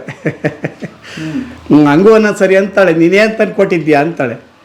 ಏನು ಮಾಡೋಣ, ಹಂಗೂ ಸಾಲ ಪಾಲ ಮಾಡಿ ಒಂದು ಮಾಂಗಲ್ಯ ಚೇಂಜ್ ಮಾಡಿಸಿದ್ದೀನಿ, ಅದು ತಗೊಂಡೋಗಿ ಈಗ ಬ್ಯಾಂಕ್ನಾಗ ಅದೇ ತರಬೇಕು. ಅದು ಇಲ್ಲ. ಅದು ಏನು ಡೂಪ್ಲಿಕೇಟ್ ಹಾಕಿದ್ದೀನಿ, ಸ್ವಲ್ಪ ಅದು ಕಲರ್ ಕಮ್ಮಿ ಆದರೆ ಇನ್ನೊಂದು ತಂದು ಹಾಕ್ತೀರಿ. ಅಲ್ಲ, ನನಗೆ ಆಶ್ಚರ್ಯ ಅನ್ಸೋದು ನಿಮ್ದು ಅಲ್ಲ ಅಣ್ಣ, ಈ ದೇವತೆ ನೋಡ್ರಿ ನಕ್ಕಂತ ಅವಳು ನಿಜವಾಗ್ಲೂ ದೇವತೆನೆ, ಅದಕ್ಕೆ ನಾನು ಬದುಕಿದ್ದೀನಿ ಅಂತ ಹೇಳೋದು. ನಾನು ಇಷ್ಟೊಂದು ಚೆನ್ನಾಗವನೇ ಅಂದರೆ, ಬೇರೆಯವ್ರ ಮನೆಗೆ ಯಾರನ್ನ ಆಗಿದ್ರೆ ಹೊರಟು ಹೋಗ್ಬಿಟ್ಟಿರೋರು, ವಿಪರೀತ ದಿನ ಜಗಳ ಮಾಡಿರೋರು. ನಾನೇನ್ ಕೇಳದೆ ಏನೂ ಮಾತಾಡಲ್ಲ ಸ್ವಾಮಿ, ಏನೇನೂ ಮಾತಾಡಲ್ಲ. ಈಗ ಮನೆಯಲ್ಲಿ ಅಶಾಂತಿ ಉಂಟಾಗುತ್ತೆ ಅಂದ್ರೆ, ಮನೆಯಲ್ಲಿ ಏನೋ ಜಗಳ ಮಾಡ್ತಾರೆ ಗಂಡು ಮಕ್ಕಳು, ಏನಾದ್ರೂ ಮನ್ಸು ಕಿರಿಕಿರಿ ಹಾಕ್ಬಿಟ್ರೆ ಈಗ ಏನೋ ಒಂದು ನಡೆದಾನೆ ಇರುತ್ತೆ. ಅಥವಾ ಊಟ ಮಾಡ್ದಂಗಿರೋದು, ಅಥವಾ ಮಲ್ಕೊಳ್ಳೋದು, ಅಥವಾ ಕೆಟ್ಟ ಅಭ್ಯಾಸಕ್ಕೆ ಬಿಡೋದು, ಇದೆಲ್ಲ ನಡೆದ್ಬಿಡುತ್ತೆ. ಬಟ್ ಇವ್ರ ಬಗ್ಗೆ ಏನು ಹೇಳ್ತೀರಿ? ಏನೇನು ಎಲ್ಲಿ ಅವ್ರೇನು ಎಲ್ಲೂ ಹೋಗಲ್ಲ, ಏನಿಲ್ಲ. ಬೇರೆ ಹ್ಯಾಬಿಟ್ ಏನಿಲ್ಲ, ಅವಳಿಗೆ ಗೊತ್ತು. ನನ್ನ ಏನು ಹ್ಯಾಬಿಟ್ ಇಲ್ಲ. ಒಂದು ಹುಡುಗಿ ಸಂಘ ಇಲ್ಲ, ಒಂದು ಹೋಟ್ಲಿಗೆ ಹೋಗಲ್ಲ, ಒಂದು ಪಿಕ್ಚರ್ಗೆ ಹೋಗಲ್ಲ, ಒಂದು ಏನೇನೂ ಹ್ಯಾಬಿಟ್ ಇಲ್ಲ. ನಾನು ಕಾಫಿ ಟೀನೂ ಕುಡಿಯಲ್ಲ. ನಾನು ಅಲ್ಲಿ 25 ವರ್ಷ ಆಯಿತು. ಒಂದು ಸ್ಮೋಕ್ ಇಲ್ಲ, ಒಂದು ಅಡಿಕೆ ಹಾಕಲ್ಲ. ಮನೆಗೂ ಅವಳು ಏನು ಕೊಡ್ತಾಳೆ ಊಟ, ಅದನ್ನು ಬೃಷ್ಟಾನ್ನ ಅಂತ ಮಾಡ್ತೀನಿ, ನೆಮ್ಮದಿಯಾಗಿ ಮಲಿಕಂತೀನಿ. ಮಾಡಿಕ್ತಾಳೆ, ನಿನಗೆ ಇದು ಇವಾಗ ನನಗೆ ಈ ಊಟ ಬೇಡಮ್ಮ ಅಂದ್ರೆ ನನಗೆ ಬೇರೆನೇ ಮಾಡ್ತಾಳೆ. ಸಾರು ಇದು ಬೇಡ ಅಂದರೆ ಬೇರೆ ಸಾರು ಮಾಡಿಕೊಡ್ತಾಳೆ. ಆವಾಗ 5 ನಿಮಿಷಕ್ಕೆ. ಅಲ್ಲ, ಈಗ ಮನುಷ್ಯ ಸಾಲಗಾರರಾಗಿ ಇದ್ದು ಕೇಳಿದ್ವಿ ನಾವು, ಇಲ್ಲ ಕೆಟ್ಟ ಚಟ ಇರ್ತದೆ, ಏನಾದರೂ ಅಭ್ಯಾಸ, ಹೌದು ಏನಾದರೂ ಆತನ ತಪ್ಪು ದಾರಿಗಳಿಂದ ಸಾಲ ಆಗೋದು. ಖಂಡಿತ ನೀ ಎಲ್ಲ ಕರೆಕ್ಟ್ ಆಗಿದ್ದು ಸಾಲ ಆಯ್ತಲ್ಲ. ಹಿಂಗೆ ಬರ್ತಾರೆ ಸ್ವಾಮಿಗಳು, ಏನೋ ಕೊಡಿಸಿ ಸ್ವಾಮಿ, ಮನೆ ಕಟ್ತಾ ಇದ್ದೀನಿ, ಮದುವೆ ಮಾಡ್ತಾ ಇದ್ದೀನಿ, ಹಿಂಗೇನೋ ಪ್ರಾಬ್ಲಮ್ ಆಗಿದೆ ಅಂತ ಕೊಡಿಸ್ತೀನಿ. ಅವ್ರು ಅದನ್ನು ದುರುಪಯೋಗ ಮಾಡ್ಕೊತಾರೆ. ಏನು ಮಾಡೋದು, ಅದೊಂದೇ ನಂದು ವೀಕ್ನೆಸ್. ನನ್ನ ಜೀವನದಲ್ಲಿ ಮಾಡೋ ತಪ್ಪು ಅಂದರೆ ಅದೇನೆ. ಈಗ ಸಾಲ ಕೊಡಿಸ್ಬಿಡೋದು, ಆಮೇಲೆ ಕೈಯಿಂದ ಬಡ್ಡಿ ಕಟ್ಟೋದು, ಆಮೇಲೆ ಯಾವ್ದಾನ ಪ್ರಾಪರ್ಟಿ ಇದ್ದರೆ ಸೇಲ್ ಮಾಡಿ ಅವ್ರು ಹಣ ವಾಪಸ್ ಕೊಟ್ಬಿಡೋದು. ಈಗೆಲ್ಲ ಹೆಚ್ಚು ಕಮ್ಮಿ ಅರ್ಧ ತೀರಿಸ್ಬಿಟ್ಟಿದ್ದೀನಿ, ಇನ್ನು ಅರ್ಧ ಅದೇ. ಈ ರಿಜಿಸ್ಟರ್ ಆಗಿಲ್ಲ ಆದ ತಕ್ಷಣ ಕ್ಲಿಯರ್ ಮಾಡಿಬಿಟ್ಟು ಯಾವ್ದಾನ ಒಂದು ಮನೆ ಲೀಸ್ಗೆ ಹಾಕ್ಕೊಂಡು ಈ ಒಳ್ಳೆ ಜೀವನ ಮಾಡ್ತೀನಿ. ಇಲ್ಲಿನವರೆಗೂ ಮಾಡಿದ ಜೀವನನೇ ಬೇರೆ. ಇಲ್ಲಿನವ್ರು ಮಾಡಿದ್ದು ಜಂಜಾಟದ ಜೀವನ. ಇನ್ಮೇಲೆ ನಾವು ರಾಜ, ಅವಳೇ ರಾಣಿ, ನಾನೇ ರಾಜ. ಅಯ್ಯೋ, ಅದು ಹೆಂಗೆ ಮಾಡ್ತೀರಪ್ಪ? ಆಮೇಲೆ ಬನ್ನಿ ಇನ್ನೊಂದು ಸರಿ ಬೇಕಾದ್ರೆ ಸಂದರ್ಶನ ಮಾಡಿ. ನಾನು ಮಾಡಿ ತೋರಿಸ್ತೀನಿ. ನಾನು ಒಂದು ಸರಿ ಸ್ಕೂಲಲ್ಲಿದ್ದಾಗ ಅಲ್ಲಿ ಜವಾನ್ ಕೆಲಸ ಮಾಡೀನಿ, SJR ಹೈಸ್ಕೂಲ್ನಾಗೆ. ಒಬ್ಬ ಮೇಟ್ರ್ ಏನಂದ ಅಂದರೆ, ಲೆಕ್ಚರರ್ ಅವನು, ಇದು PhD ಮಾಡಿದ್ದ. ಅವ್ನಿಗೆ ಊಟ ಹಾಕಿವು, 1 ವರ್ಷ ಕಾಲು ಮುರಿದೋಗಿತ್ತು ಅಂತ ಊಟ ಹಾಕಿವು. ಈ ಮಕ್ಕಳು ವಿಚಾರಕ್ಕೆ ಇವಳು ಏನೋ ಇದು ಮಾಡಿಲ್ಲ, ಒಂದು ಏನು ತಂದ್ಕೊಡಕ್ಕೆ ಹೋಗ್ತಿಲ್ಲ, ಹೊಡಿತೀಯಾ ಅಂದ್ಲು. ಆ ಏಟ್ ಇವಳಿಗೆ ಬಿದ್ದು, ಅವ್ನು ಬಂದು ಬಂದು ದೊಣ್ಣೆ ಬೀಸಾಕ್ಬಿಟ್ಟು ಬಂದು ತಬ್ಕೊಂಬಿಟ್ಟ ನನ್ನ. ಆಗ ಅವನೇನಂತ ಅಂದ್ರೆ, ನಾನು ಹೇಳಿದೆ, ಸ್ವಾಮಿ ನನ್ನ ಲೆಕ್ಕನೇ ಬೇರೆ, ನಾನೇ ಬೇರೆ ಸ್ಪೆಷಲ್ಲಾಗಿ ಹುಟ್ಟುಬಿಟ್ಟಿದ್ದೀನಿ. ನಂತರ ಯಾರು ಹುಟ್ಟಿಲ್ಲ, ಇನ್ನು ಮುಂದೆ ಹುಟ್ಟೋದು ಇಲ್ಲ. ಮನುಷ್ಯನಾಗಿ ಹುಟ್ಟುಬಿಟ್ಟಿದ್ದೀನಿ, ಸಂಸಾರಿ ಆಗಿದ್ದೀನಿ. ನನ್ನ ಮಕ್ಕಳನ್ನ ಇಂಜಿನಿಯರೇ ಮಾಡಿಸ್ತೀನಿ, ಒಳ್ಳೆ ಆಫೀಸರ್ಗಳನ್ನೇ ಮಾಡ್ತೀನಿ, ನಾನು ಚೆನ್ನಾಗೇ ಇರ್ತೀನಿ, ಸೈಟು ಮಾಡ್ತೀನಿ, ಮನೆಯೂ ಕಟ್ತೀನಿ ಅಂತ ಹೇಳಿದ್ದೆ. ಎಲ್ಲನೂ ಮಾಡಿದೆ. ಅವನ್ನೇ ಕರೆಸ್ದೆ ಮದುವೆಗೆ. ಖುಷಿಪಟ್ಟ ನೋಡಿ. ನಮ್ಮ ಹೆಂಗಸರು, ಅವಳು ತಾಳ್ಮೆ, ಅವಳು ಒಳ್ಳೆತನ ನನ್ನ ಹಿಂಗೇ ಮಡಗಿದ್ರಿ. ಇಲ್ದ್ರೆ ನಾನು ಕೆಟ್ಟು ಹೋಗ್ಬಿಡೀನಿ. ಈಗ ಹೆಣ್ಮಕ್ಳು ಸಂಬಂಧಿಕರಾದರೂ ಒಂಥರ ನೋಡ್ತಾ ಇರ್ತಾರೆ ಈ ಥರದ್ದಾದಾಗ. ನೀವು ಹೋಗಿರ್ತೀರಲ್ಲ, ಇದು ನಮ್ಮ ಮನೆಯಲ್ಲಿ ನಡೆದ ದುಡ್ಡು, ನಾವು ಸಾಲ ಮಾಡಿದವ್ರು ಆಗಿದೆ ಕತೆ ಅಂತ. ದೇವ್ರ ದಯದಿಂದ ನನಗೆ ಸಾಲ ಕೊಟ್ಟವರು ದೇವ್ರಂತವ್ರು. ಇಲ್ಲಿ ನಿಂತ್ಕೊಂಡು ಮಾತಾಡ್ತಾ ಇದ್ದೀನಿ ಅಮ್ಮ. ಖಂಡಿತ ಅದು ಅವ್ರಿಗೆ ಗೊತ್ತಿದೆ. ನಂದೇ ಒಂದು ದೊಡ್ಡ ಎಪಿಸೋಡ್ ಆಗುತ್ತೆ ಮಾಡಿದ್ರೆ. ಹೌದೌದೌದು. ನಿಮ್ಮನ್ನ ಹೆಂಗ್ ಬದುಕಿಸಿದಿರೋ ಹಂಗೆ ನನ್ನನ್ನು, ನನ್ನ ಸಾಲ ಕೊಟ್ಟವರು ಬದುಕಿಸಿದ್ದಾರೆ. ಇದನ್ನ ನಾನು ಕ್ಯಾಮರಾ ಮುಂದೆ ಬಂದೇ ಹೇಳ್ಬೇಕು. ಖಂಡಿತ. ನನ್ನ ಕಥೆಯನ್ನ ನಾನು ಹೇಳ್ತೀನಿ ಯಾವತ್ತಾದ್ರೂ ಒಂದ್ ದಿವಸ ಕಂಪ್ಲೀಟ್ ಆಗಿ. ಬಟ್ ಇವತ್ತು ಸಮಯ ಸಂದರ್ಭ ಬಂದಿದೆ ಅಂತ ಹೇಳ್ತೀನಿ. ಹೌದು, ನಿಮ್ಗಿಂತ ದೊಡ್ಡ ಸಾಲಗಾರ ನಾನು. ಖಂಡಿತ ಖಂಡಿತ ಖಂಡಿತ ಅಲ್ವಾ? ಹೌದು ಹೌದು ನನಗೆ ಸಾಲ ಕೊಟ್ಟವ್ರು ಏನಿದ್ರಲ್ಲ, ಹೌದು, ಅವರು ದೇವರಾದ್ರು ನಾನಿವತ್ತು ಭಕ್ತ ಅದೇ ಹಾ ಭಕ್ತ ಅದೇ ಹಂಗೆ. ಅದ್ರೊಳಗೆ ಇನ್ನೊಂದು ಮಾತಿಲ್ಲ. ಅಲ್ಲ, ನನ್ನ ಸ್ಟೆಪ್ ಬೈ ಸ್ಟೆಪ್ ಇವ್ರಿಗೆ ಗೊತ್ತು. ಏನಮ್ಮ, ನಾನು ನಿಮ್ಮನ್ನ ಏನ್ ಪ್ರಶ್ನೆ ಕೇಳ್ಬೇಕಾಗಿತ್ತು ಅಂದ್ರೆ, ನನ್ನ ಹೆಂಡತಿ ಹಿಂಗ್ ಸಾಲ ಮಾಡ್ಬಿಟ್ಟಿದ್ನಲ್ಲ, ನಾನು ನೆಲಕ್ಕೆ ಹಚ್ಬಿಟ್ಟಿದ್ನಲ್ಲ, ಎಲ್ಲ ಕಳ್ಕೊಂಡ್ಬಿಟ್ಟಿದ್ನಲ್ಲ, ಕೋಟಿ ಕೋಟಿ ಸಾಲ. ಬಟ್ ನೀವ್ ಹೇಳ್ರಿ, ನನ್ನ ಹೆಂಡತಿ ನಾ ಎಲ್ಗಾರ ಹೋಗ್ಬಿಟ್ಟಾಗ ನಮ್ದೊಂದು ದಿಮಾಕ್ ಇರ್ತಲ್ಲ ಅವಾಗ, ನಾನೇನ್ ಹೋಗಲ್ಲ ನೀನೇ ಹೋಗಂತ ಹೆಣ್ಮಕ್ಳನ್ನ ಕಳಿಸ್ಬಿಡ್ತೀವಿ. ಹೌದು. ಬಟ್ ಎಂತ ದುರ್ದೈವದ ಸಂಗತಿ ಅಂತಂದ್ರೆ, ಪಾಪ ಅವು ಹೋಗ್ಬಿಡ್ತಾವ, ಮತ್ತೆ ಇನ್ನೇನ್ ಮಾಡಕ್ಕಾಗಲ್ಲ. ಮತ್ತೆ ಹೌದು. ಬಟ್ ಅಲ್ಲಿ ಹೋದಾಗ ಅಯ್ಯ ಇದೇನ್ ತಾಳಿ ರೋಡ್ಗಳನ್ನ ಅವನಿಗೆ ಎಷ್ಟು ಹೇಳಿದ್ವಿ, ನಿಂಗ ಅಣ್ಣಂಗೆ ನೀನಾದ್ರೂ ಬುದ್ಧಿ ಹೇಳಕ್ಕಿಲ್ವಾ? ಹೌದು ಹೌದು. ಆಮೇಲೆ ಈ ಸೀರೆ ಇದನ್ನ ಮಾಡೋದು, ಅವಾಗೆಲ್ಲ ಬಡತನಲ್ಲ, ಎಲ್ಲ ಮಾರ್ಬಿಟ್ಟಿದ್ವಿ. ಖಂಡಿತ ಖಂಡಿತ ಖಂಡಿತ. ಹಂಗೆ ಹೆಣ್ಮಕ್ಳಿಗೆ ಅದು ಹೇಳ್ಕೊಳ್ಳಾರ ಸಂಕಟ. ವಾಪಸ್ ಬರೋ ಮುಂದೆ ಹತ್ಕೊಂತ ಬಂದ್ಬಿಡೋಳು. ಹೌದು ಹೌದು ಹೌದು. ನಾನು ಎಷ್ಟು ಹೇಳಿದ್ರು ಕೇಳಲಿಲ್ಲ. ಖಂಡಿತ ಖಂಡಿತ. ನೀನು ಹಿಂಗ್ ಮಾಡ್ಬಿಟ್ಟೆ ನಮ್ಗೆ. ಹೌದು ಹೌದು ಹೌದು. ಅಲ್ಲಿ ನೋಡು, ಅವಾಗ ಹತ್ಕೊಂತ ಪಾಪ ರಾತ್ರಿ ಎಲ್ಲ ಇದು ಎಷ್ಟು ದಿಮ್ಗಳು ತೊಯ್ದೋಗವ ನನ್ನ ಹೆಂಡ್ತಿದ್ರು. ಖಂಡಿತ ಮಲ್ಕೊಂಡಾಗ. ಖಂಡಿತ. ನಿಮ್ಗೆ ಹೇಳಿ ಹಂಗೇನಾದ್ರೂ ಆಗಿತ್ತ? ನಂಗೇನಿಲ್ಲ, ನಾವೇನು ಅವ್ಳು ಯೋಚನೆನೇ ಮಾಡಲ್ವಲ್ಲ ಹಂಗಾಗಕ್ಕೆ. ಅಲ್ಲ, ಆದ್ರೂ ಹಿಂದೆ ಮಾತಾಡ್ತಾ ಇರ್ತಾರಮ್ಮ. ನಾನು ಕೇಳಿಸ್ಕೊಳಲ್ಲ. ಅಕಸ್ಮಾತ್ ಎದ್ರಿಗೆ ಕೇಳಿಸಿದ್ರು ಇವ್ರಿಗೆ ಹೇಳ್ತೀನಿ, ಈ ತರ ಹಿಂಗ್ ಅಂದ್ರು ಅಂತೀನಿ. ನಾವು ಎಲ್ಲಿ ಅನಾಹುತ ಮಾಡ್ತೀವಿ ಅಂತಂದ್ರೆ, ಪಾಪ ಏನು ತಪ್ಪು ಮಾಡಿರಲ್ಲ, ಏನು ಮಾಡಿಲ್ಲ, ಆಸೆ ಆಕಾಂಕ್ಷೆ ಇಟ್ಕೊಂಡು ಮದುವೆ ಆಗಿರ್ತಾರೆ. ಹೌದು ಹೌದು. ಒಂದು ಅವ್ರಿಗೇನ್ ಜಾಸ್ತಿ ಏನು ಕೇಳಿಲ್ಲ, ಅರಮನೆ ಬೇಕು ಅಂತ ಕೇಳಿ. ನಾವು ನಮ್ ತಪ್ಪನ್ನ ಎಲ್ಲಿ ನೋಡಿ, ನಾವು ಅಲ್ಲಿ ಅವತ್ತು ನೀವಿಲ್ಲ, ಹೌದು, ಅದು ಎಷ್ಟು ನೊಂದ್ಕೊಂಡು ಬಂದ್ರೋ ಗೊತ್ತಿಲ್ಲ. ಖಂಡಿತ ನೊಂದ್ಕೊಂಡಿರ್ತಾಳೆ ಮನಸ್ಸಲ್ಲಿ ಅಲ್ವಾ? ನೊಂದ್ಕೊಂಡಿರ್ತಾಳೆ. ಅದಕ್ಕೆ ಎಲ್ಲಾರು ಇದ್ದಂಗೆ ನಾನು ಇದ್ದಿದ್ರಿ ಇವತ್ತು ಹೆಂಗಿರುವಿನಿ ಅಂತ ಅಂದ್ಕೊಂಡಿರ್ತದೆ. ಈ ಹೆಣ್ಣು ಮಕ್ಕಳು ಇಷ್ಟೆಲ್ಲ ತ್ಯಾಗ ಮಾಡಿದ್ದಕ್ಕೆ ನಮ್ಮ ಮನೆಗಳಿಗೆ ಇಷ್ಟು ಚೆನ್ನಾಗಿರೋದು ಇವತ್ತು. 100%. ಇದು ಎಲ್ಲ ಶ್ರೇಯಸ್ಸು ನಾವು ಸಾಲ ಮಾಡಿದಾಗ ತಡ್ಕೋತಾರೆ, ಹೌದು, ಕುಡಿದು ಬಂದಾಗ ತಡ್ಕೋತಾರೆ, ಕೆಟ್ಟ ಕೆಲಸ ಮಾಡಿ ಬಂದಾಗ ತಡ್ಕೋತಾರೆ. ಏನೋ 108 ಸಮಸ್ಯೆ ನಿಂದೇನು ಅಂತೀವಿ. ಹೌದು ಹೌದು ಹೌದು. ಬಟ್ ಆಯಮ್ಮ ನಾವು ಹೊರಗಡೆ ಹೋದಾಗ ನೋಡ್ರಿ, ಯಾರೋ ಫ್ರೆಂಡ್ಸ್ ಇರ್ತಾರೆ, ಕುಡಿದು ಕಳೆದು ಬಿಡ್ತೀವಿ. ಹೌದು. ಬೇಜಾರಾದಾಗ ಇನ್ಯಾವುದೋ ಊರಿಗೆ ಹೋಗಿ ಕಳೆದು ಬಿಡ್ತೀವಿ. ಹೌದು. ಊರೇ ಬಿಟ್ಟು ಓಡಾಡ್ಬಿಡ್ಬೋದು. ಹೌದು. ಬಟ್ ಮಕ್ಕಳನ್ನ ಕಟ್ಟಿಕೊಂಡ ಹೆಣ್ಣು ಮಕ್ಕಳು ಹೌದು ಹೌದು ಎಲ್ಲಿಗೆ ಹೋಗ್ತಾರೆ? ಅದಕ್ಕೆ ಗಂಡಸರು ಸಾಲ ಮಾಡೋ ಮುಂದೆ 1,00,000 ಸಾರಿ ಯೋಚನೆ ಮಾಡ್ಬೇಕು. ಯೋಚನೆ ಮಾಡ್ಬೇಕು, ಖಂಡಿತ ಮಾಡ್ಬೇಕು. ಪಾಪ ಹೌದು, ಏನೋ ಕನ್ಸ್ಕೊಂಡು ಇವ್ರಿಗೆ ಯಾಕ್ರಿ ಅನ್ಯಾಯ? ಹೌದು ಹೌದು. ಅವ್ರಿಗೆ ಯಾಕೆ ಸಂಕಟ? ಖಂಡಿತ ಖಂಡಿತ. ಮುಂದೆ ನೀವು 50 ತೊಲಿದ್ ಮಾಡಿ ಸಾಕ್ಬೋದಣ್ಣ, ಬರ್ಬೋದು. ಅವತ್ತಂದಿದ್ದು ಮಾತು ವಾಪಸ್ ಬರ್ತದ? ಬರಲ್ಲ, ವಾಪಸ್ ಬರಲ್ಲ. ಅವತ್ತು ಹೋಗಿದ್ದು ಮಾನ ಅವಳಿಗೆ ಇನ್ಯಾವತ್ತೂ ಬರಲ್ಲ ಅದು. ಹೌದು. ಹೋಗ್ಲಿ, ಈ ಮನೆಯನ್ನು ಮಾರ್ತೀನಿ ಅಂದಾಗ ಏನ್ ಅನಿಸ್ತು ನಿಮ್ಗೆ? ಕೊಡಿ ಇನ್ಲು, ಮಾರಿ ಕೊಟ್ಬಿಡಿ ಇನ್ಲು. ನೀನ್ ಹೇಳೋದು ಸಾಲ ಕುತ್ತಿಗೆ ಬಂದರೆ ಸಾಯ್ಬೇಕು ಅಂತಾರೆ, ಏನ್ ಹೇಳೋದು? ಕೊಟ್ಬಿಡಪ್ಪ ಅಂದ್ಲು. ಮೊದಲು ಕಂಡವ್ರ ಸಾಲ ತೀರಿಸ್ಬಿಡು, ಹೆಂಗೋ ದೇವರು ಹೆಂಗೋ ಇರ್ತದೆ ಅಂತ. ಆಮೇಲೆ ಗೊತ್ತವಳಿಗೆ ನಾನೇನು ಬೀದಿಗೆ ಬಿಡಲ್ಲ ಅಂತ ಗೊತ್ತವಳಿಗೆ. ಎಂಥ ಕಾಲ ಬಂದರೂ ನಾನು ಅವಳನ್ನ ಬೀದಿಗೆ ಬಿಡಲ್ಲ, ಯಾರ ಮನೆಗೂ ಕಳಿಸಲ್ಲ. ಇದೊಂದು ನಂದು. ನಾನು ಎಲ್ಲಿರ್ತೀನೋ ನನ್ನ ಹಿಂದೆ ಇರ್ಬೇಕು ಅವಳು, ಅಷ್ಟೇ. ಅರಮನೆಗಿದ್ರೆ ಅರಮನೆಗಿರಬೇಕು, ಗುಡಿಸ್ಲಾಗಿದ್ದರೆ ಗುಡಿಸ್ಲಾಗಿರ್ಬೇಕು. ಅದೇ ನಮ್ಮ ಜೀವನ. ಖುಷಿಯಾಗಿದ್ದೀವಿ ನಾವು ಅಂತೂ 100%. ನಮ್ಮಷ್ಟು ಖುಷಿ ಯಾರು ಪಡೋಕ್ಕಾಗೋದು ಇಲ್ಲ, ಪಡೋದು ಇಲ್ಲ. ಯಾಕೆಂದರೆ ಅವ್ರಿಗೆಲ್ಲ ನಾವು ಜಂಜಾಟ ಇರ್ತವೆ. ಹಂಗಿರ್ಬೇಕು, ನಾವು ಹಿಂಗಿರ್ಬೇಕು, 4 ಮನೆ ಕಟ್ಟಬೇಕು, 10 ಎಕರೆ ಜಮೀನು ಮಾಡಬೇಕು. ನಮ್ಗೆ ಯಾವುದೂ ಇಲ್ಲ. ಏನೋ ನಾವು ಬಂದರೆ ಯಾರಿಗ ನಾವು ಒಂಚೂರು ಊಟ ನೀಡಬೇಕು, ಅವ್ರಿಗೊಂದು ಗ್ಲಾಸ್ ಕಾಫಿ ಕೊಡಬೇಕು, ನೀರು ಕೊಡಬೇಕು, ಸಂತೈಸಿ ಕಳಿಸ್ಬೇಕು, ಅಷ್ಟು ನಮ್ಮದು. ಈಗ ಇನ್ನೊಂದು ಇರುತ್ತಣ್ಣ ಪರಿಸ್ಥಿತಿ, ಏನಂತ ಹೇಳ್ಬಿಡ್ತೀನಿ. ಒಂದು ಮಟ್ಟಿಗೆ ನಾವಿಬ್ರು ಗಂಡ ಹೆಂಡತಿ ಸಣ್ಣ ಮಕ್ಕಳಿದ್ದಾಗ ನಮ್ಮೆಲ್ಲ ತಪ್ಪುಗಳು ಓಕೆ, ಯಾರು ನೋಡ್ತಿರಲ್ಲ, ಮಕ್ಕಳಿಗೂ ಅರ್ಥ ಆಗ್ತಿರಲ್ಲ. ಮಕ್ಕಳು ಎದೆ ಉದ್ದ ಬೆಳೆದಾಗ, ಹೌದು ಹೌದು. ಈಗ ನಿಮಗೆ ಮೊಮ್ಮಕ್ಕಳಿದ್ದಾರೆ, ಹೌದು, ಈ ಟೈಮಲ್ಲಿ ಏನಾದ್ರೂ ನಾವು ದಾರಿ ತಪ್ಪಿದಾಗ ಹೌದು ಹೌದು ಆಗೋ ಸಂಕಟಗಳು, ವಿಚಾರಗಳು ಬೇರೆ ಬೇರೆ. ಹೌದು ಹೌದು ಅಲ್ಲ? ಹೌದು. ಈಗ ಅದು ದೊಡ್ಡ ಪರಿಣಾಮ ಬೀರುತ್ತೆ. ಮಕ್ಕಳು ಬಂದು ನಿಮಗೆ ಹೇಳಕ್ಕಾಗಲ್ಲ, ಅಮ್ಮಂಗೆ ಹೇಳ್ತಾ ಇರುತ್ತೆ, ಏನಮ್ಮ ಅಪ್ಪಂಗೆ ನೀನಾದ್ರೂ ಹೇಳಕ್ಕಾಗ್ಲಿಲ್ವಾ, ಅಥವಾ ಈ ವಯಸ್ಸಲ್ಲಿ ಇದು ಬೇಕಿತ್ತ? ಹೇಳ್ತಾರೆ, ನಾನು ಇವ್ರಿಗೆ ಹೇಳಲ್ಲ. ಹಂಗೆ ಹೇಳ್ತಾರೆ, ಅವ್ರ ಅಮ್ಮನ ಕೈಲಿ ಹೇಳ್ಕೊತಾರೆ. ಯಾಕೆಂದ್ರೆ ಅವ್ರು ನನ್ನ ಹತ್ರ ಇಬ್ರು ಏನು ಹೇಳಲ್ಲ. ನೀನ್ ಏನ್ ಮಾಡ್ತೀಯ ಮಾಡ್ಕೊಳಪ್ಪ, ನೀನ್ ಏನೇನ ಮಾಡ್ಕೊ, ನಿಮ್ಗೆ ಇರೋವರೆಗೂ ನಿಮ್ಗೆ ಏನೋ ನಿಮಗೆ ನಮ್ಮನ್ನ ಆಧರಣೆ ಮಾಡಿದ್ದಿ, ನಾವು ನಿಮ್ಮನ್ನು ಸಾಕ್ತೀವಿ, ನೀನು ಎಲ್ಲ ಕೊಟ್ಬಿಡೋಗಿ ಹೋಗ್ತಾರೆ. ಅಷ್ಟೇ ಹೇಳೋದು, ಇನ್ನು ಬೇರೆ ಏನೂ ಹೇಳಲ್ಲ ಮಕ್ಕಳು. ಇಬ್ಬರು ಅಷ್ಟೇ. ಆಮೇಲೆ ಅಷ್ಟು ಪ್ರೀತಿನೂ ಐತೆ. ತೀರಾ ಎಲ್ಲ ಕಳೆದ ನಮಗೇನು ಕೊಡಲಿಲ್ಲ ಅನ್ನೋ ಇದು ನಮ್ಮ ಮಕ್ಕಳಿಗಿಲ್ಲ ರೀ, ಖಂಡಿತ ಇಲ್ಲ. ಅದು ಒಂದು ಭಾಗ್ಯ ನಂದು. ರಾಮ ರಾಮ ರಾಮ ರಘುವಂಶ ಸೋಮ ಕಾಮಿತಾವೀವ ಶ್ಯಾಮ ಸುಂದರಾಂಗ ರಘುರಾಮ ಶ್ರೀ ರಾಮ ರಾಮ ರಾಮ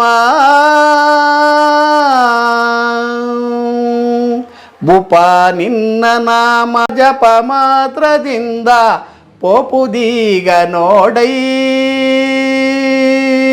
ರಘುರಾಮ ಶ್ರೀ